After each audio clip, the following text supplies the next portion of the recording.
Hello વિદ્યાર્થી મિત્રો, હું તમારો માનવ ક્લાસીસમાં ફરી હાર્દિક સ્વાગત કરું છું. તો આજે આપણે ધોરણ 7નો હિન્દીનો ત્રીજો પાઠ જોવાનો છે, સચ્ચા હીરા, અને એનો પ્રકાર છે કહાની. તો ફટાફટ આપણી ચેનલને લાઇક એન્ડ સબસ્ક્રાઇબ કરવાનું ભૂલતા નહીં, અને ઘણા બીજાને પણ શેર કરો જેથી એ પણ આઈડિયા સ્વાબોધીના સોલ્યુશનના વિડીયો જોઈ શકે. એવો અમારી આશા છે કે તમે જરૂર અમારા વિડીયોને શેર કરશો. તો ચાલો આજે આપણે પાર્ટ 3નું સોલ્યુશન સ્ટાર્ટ કરી. तो के एमा पहला विकल्प है तो जोई सच्चा हीरा पाठ का साहित्य प्रकार बताइए. तो के कहानी. बातचीत करते करते बात खाली जगह पर जा पहुंची. तो के बेटो. पहली स्त्री का बेटा क्या करता था? तो के गाता था. किसने अपने बेटे को आधुनिक युग का भीम बताया? तो के दूसरी स्त्री ने. तीसरी स्त्री ने अपने बेटे को किसका अवतार बताया? तो के बृहस्पति का. खाली जगह का बेटा देखने में बहुत सीधा साधा और सरल प्रकृति का लग रहा था. चौथी स्त्री. नीचे यानी खाली जगह आपेली है. पहली खाली जगह है पक्षी चहचहाते हुए अपने अपने खाली जगह की ओर जा रहे थे. तो के नीट. मेरा बेटा खाली जगह में एक है तो लाखों. मानो उसके कंठ में साक्षात खाली जगह विराजमान है. सरस्वती. अपनी खाली जगह को देखकर वह रुक गया. माँ. तीनों औरतें खाली जगह से चौथी स्त्री के बेटे को देखती रही. तो क्या आश्चर्य. मना करने पर भी बेटे ने माँ के सिर से खाली जगह भरा घड़ा उतार लिया. तो के पानी से. तीसरी स्त्री का बेटा खाली जगह के श्लोक का पाठ करता हुआ निकला. तो के संस्कृत. હવે નીચે તમને આપેલા છે ખરા ખોટા. એમાં બે ખરા ખોટા છે. પહેલા આપણે જોઈ. गांव की कुछ लड़कियां पानी लेने के लिए घड़े लेकर कुएं की ओर चल पड़ी. तो के खोटू. दूसरी स्त्री का बेटा संस्कृत के श्लोकों का पाठ करता हुआ निकला. खोटू. હવે છે एक दो वाक्य में उत्तर लिखिए. तो कि स्त्रियां कहाँ बैठकर बातें करने लगी? तो कि स्त्रियां पक्की जगह पर बैठकर बातें करने लगी. પછી બીજો પ્રશ્ન છે चौथी स्त्री चुपचाप क्यों बैठी थी? तो कि चौथी स्त्री चुपचाप इसीलिए बैठी थी क्योंकि उसके बेटे में अन्य 3 स्त्रियों के बेटों की जैसी कुछ भी विशेषता नहीं थी. शक्ति और सामर्थ्य में किसके बेटे की बराबरी कोई नहीं कर सकता. तो कि दूसरी स्त्री की बेटे की बराबरी कोई नहीं कर सकता. किसके बेटे ने अपनी माँ से पानी का घड़ा ले लिया था? तो कि चौथी स्त्री के बेटे ने. स्त्रियों की बातें कौन सुन रहा था? तो कि स्त्रियों की बातें उनके पीछे चलती हुई एक वृद्ध महिला सुन रही थी. वृद्ध महिला ने किसके बेटे को सच्चा हीरा बताया? तो कि चौथी स्त्री के बेटे को. आदमी सच्चा हीरा कैसे बन सकता है? तो कि आदमी अपने ज्ञान और गुण को कर्म में उतारकर बड़ों की सेवा कर और जरूरतमंदों की मदद करके सच्चा हीरा बन सकता है. હવે છે પ્રશ્નો કે उत्तर लिखिए.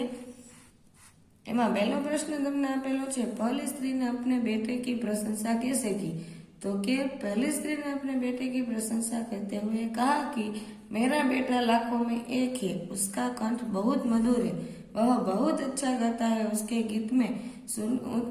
गीत को सुनकर कोयल और मैना भी चुप हो जाती है. लोग बड़े चाव से उसका गीत सुनते हैं. अच्छी चीज. दूसरी स्त्री ने अपने बेटे की तारीफ में क्या कहा? तो कि अपने बेटे की तारीफ में कहा कि मेरे बेटे की बराबरी कोई नहीं कर सकता. वह बहुत ही शक्तिशाली और बहादुर है. वह बड़े बड़े बहादुरों को भी पछाड़ देता है. वह आधुनिक युग का भीम है. પછી છે तीसरी स्त्री ने अपने बेटे की विशेषता में क्या कहा? तो कि तीसरी स्त्री ने अपने बेटे के बारे में कहा कि मेरा बेटा साक्षात बृहस्पति का अवतार है. वह जो कुछ पढ़ता है एकदम याद कर लेता है. ऐसा लगता है मानो उसके कंठ में सरस्वती का निवास है. चौथी स्त्री का बेटा सचमुच हीरा था. क्यों? तो कि चौथी स्त्री का बेटा सचमुच हीरा था क्योंकि उसने सिर पर पानी का घड़ा लेकर जाती अपनी माँ को अनदेखा नहीं किया. वह माँ के पास गया और उससे घड़ा लेकर अपने सिर पर रख लिया और घर की ओर चल पड़ा. माँ के प्रति सच्ची सेवा भावना दिखाकर उसने सिद्ध कर दिया कि वह सच्चा हीरा है. इना પછી છે चौथी स्त्री ने अपने बेटे के परिचय कैसे दिया? तो कि चौथी स्त्री ने अपने बेटे का परिचय देते हुए कहा मैं अपने बेटे की क्या प्रशंसा करूं? वह न तो गंधर्व सा गायक है, न भीम सा बलवान और न ही बृहस्पति का बुद्धिमान. वह सीधा साधा है. પછી છે अपने घर में आप माता पिता को कौन कौन से काम में મદદ કરતે હૈ તો કે તમે જે કરતા હોય તે કહેવાનું જો મેં અહીંયા લખેલું છે એવું પણ તમે લખી શકો मैं माँ के बाजार से सामान लाकर देता हूँ घर की साफ सफाई में मदद करता हूँ पिताजी के दफ्तर में कागज उनकी मेज पर रख देता हूँ आदमी सच्चा हीरा कैसे बनता है तो कि आदमी में ज्ञान और गुण होना बहुत ही अच्छी बात है वीरता भी प्रशंसनीय है लेकिन हमारे गुण शौर्य और ज्ञान का जरूरत पड़ने पर उपयोग भी करना पड़ता है हमारे आचरण में भी हमारा गुण और ज्ञान उतरना चाहिए अन्यथा वह व्यर्थ है अपने ज्ञान और गुण को कर्मों में उतार कर बड़ों का आदर व सेवा करके जरूरतमंदों की मदद करके आदमी अपने सच्चे कर्मों में सच्चा हीरा बनता है પછી છે વૃદ્ધ મહિલા की दृष्टि से चौथी स्त्री का बेटा क्यों सच्चा हीरा था तो कि चौथी स्त्री का बेटा गांधर्वसा गायक भीमसा बलवान बुद्धिमान न था वह बड़ा ही सीधा था उसमें अहंकार न था उसमें नम्रता दया और सेवा भाव था उसने अपनी माँ की चिंता करके पानी का घड़ा अपने सर पर ले लिया और घर की ओर चल पड़ा था इस प्रकार इस नम्रता सेवा भाव और कर्तव्य निष्ठ के कारण चौथी स्त्री का बेटा सच्चा हीरा था हमें है कौन किसे करता है पहलू છે यही सच्चा हीरा है वृद्ध महिला अन्य स्त्री से कहती है माँ लाओ मैं तुम्हारा घड़े पहुंचा दूं तो चौथी स्त्री का बेटा उसकी माँ से कहता है सुनो मेरा हीरा गा रहा है तो कि पहली स्त्री अन्य स्त्रियों से कहती है देखो यही है मेरी गोद का हीरा तो तीसरी स्त्री अन्य स्त्रियों से कहती है देखो वह मेरा लाडला बेटा आ रहा है तो कि दूसरी स्त्री अन्य स्त्रियों से कहती है પછી છે સમાનાર્થી શબ્દ એમાં હીરા તો નવરત્ન કંઠ તો આવાસ આધુનિક તો આર્વાચીન નિવાસ તો ઘર ચાવ તો લગન પ્રશંસા તો તારીફ ગર્વ તો અભિમાન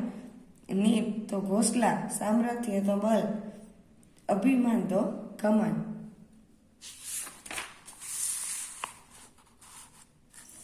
પછી છે વિરુદ્ધાર્થી શબ્દ પ્રશંસા તો બુરાઈ આધુનિક તો પ્રાચીન અસ્ત તો ઉદય મધુર તો કટુ બહાદુર તો ડરપોક ભલા તો બુરા બુદ્ધિમાન તો મૂર્ખ સરળ તો કઠિન વૃદ્ધ તો યુવાન હવે જે વાક્ય પ્રયોગ કરે મુહાવરે का तो पहला જોઈએ इधर उधर की बातें करना तो કે ગપ્પે મારना વાક્ય તમે તમારી રીતે પણ બનાવી શકો છો પછી લાખો में एक होना तो विशिष्ट होना पछाड़ देना तो हराना अथवा गिराना बराबरी करना तो मुकाबला करना सच्चा हीरा होना तो अच्छा आदमी होना વાક્ય તમારી રીતે પણ કોઈ પણ ચાલે છે પણ મુહાવરેના જે અર્થ આપેલા હોય તમારે તે ફરજિયાત લખવા પડશે ચાલો નીચે આપેલા છે શબ્દ समूह के लिए एक शब्द में लिखिए बहुत ही सच्चा आदमी तो के हीरा देवों के गुरु तो बृहस्पति रहने का स्थान तो निवास પછી છે શબ્દકોશ में ढूंढकर लिखिए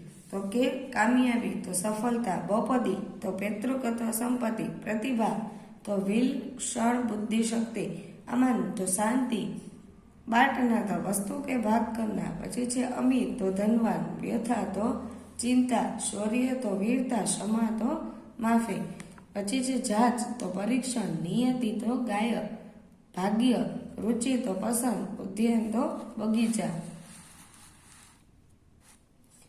પછી છે કાલ કા પતા ચલના જે કાલ આવતો હોય એનું આપણે નામ લખવાનું છે રોશનીની કહાની સુનાઈ એને સુનાવી દીધી એટલે ભૂતકાળ આમ પરસો ઘૂમને જાયેગા હજી ગયા નથી એટલે કે જવાના છે ભવિષ્યકાળ પિતાજી કે જૂતે ખો ગયે ખોવાઈ જ ગયા છે ઓલરેડી એટલે એ ભૂતકાળ કહેવાય મેં દાદાજી કે સાથ મંદિર જાતા હો એ જાય જ છે એટલે વર્તમાન કાળ અનિતા 7वीं कक्षा में पढ़ती है तो वर्तमान काल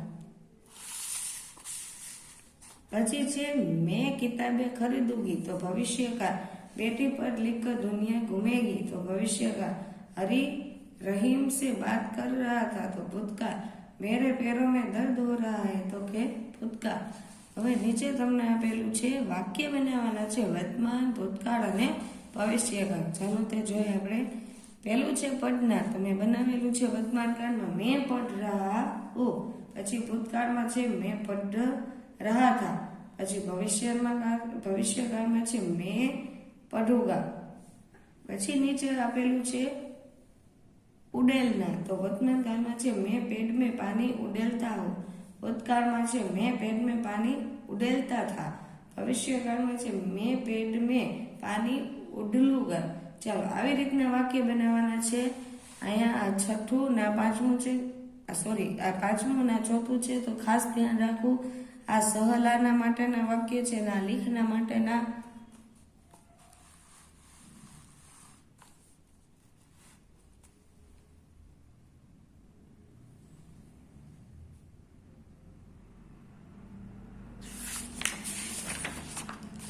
ચાલો પાછળ માતૃભાષામાં અનુવાદ આપેલા છે તમને। એમાં प्रश्न नंबर 14 આપેલો છે માતૃભાષામાં અનુવાદ कीजिए।